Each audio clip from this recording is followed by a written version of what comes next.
Amanda Todd's video plea for help is heartbreaking. In 7th grade, she turned on a web camera to make friends. The people on the other end wanted her to flash. She bared her breasts, then got a message demanding she show more, or the photo would be sent to everyone she knows. She refused. The picture went everywhere. She cried. She moved. The harassment continued. Amanda Todd killed herself shortly after posting this video. Live from Global British Columbia, the NewsHour. Amanda took her own life on Wednesday. The Canadian girl's suicide made international headlines as police searched for her blackmailer. Cruelty, you know, that psychological cruelty that I just think is very hard to understand. Assistant U.S. Attorney Jill Steinberg said her Atlanta office is seeing a growing number of sextortion cases like Amanda's. Last year, federal prosecutors charged Tremaine Hutchinson of DeKalb County with extorting more than a dozen girls for sexually explicit photos. In 2011, chiropractor Michael Macaluso of Marietta was convicted of forcing 13 and 14-year-old boys into doing the same. And there's this sort of stereotype of the sex offender lingering around the playground. Well, in the modern era, the playground is now the internet.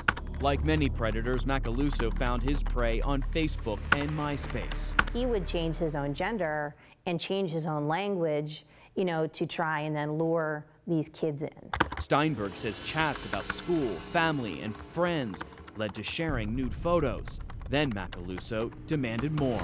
If you don't do this, if you don't do it more, if you don't do it to a greater extreme, and you don't do it when I want and how I want, I will disperse this information over the internet. I will tell your parents. I will tell your schoolmates. And this is where we do all of our computer imaging, computer processing for all of our forensic examinations. Cynthia Atkins of the GBI shows us where investigators crack child exploitation cases like Macaluso's.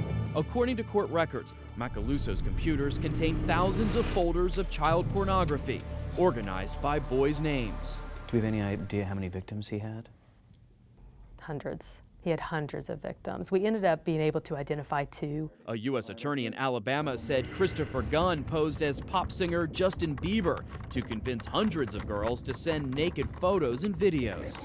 Once he befriended them, said, look, if you want free tickets or if you want to come on backstage while the concert's on, you know, you need to show me a little something. You need to send me some nude pictures. The girls reported it to authorities. Gunn was sentenced to 35 years in prison. Macaluso got a 30-year prison term.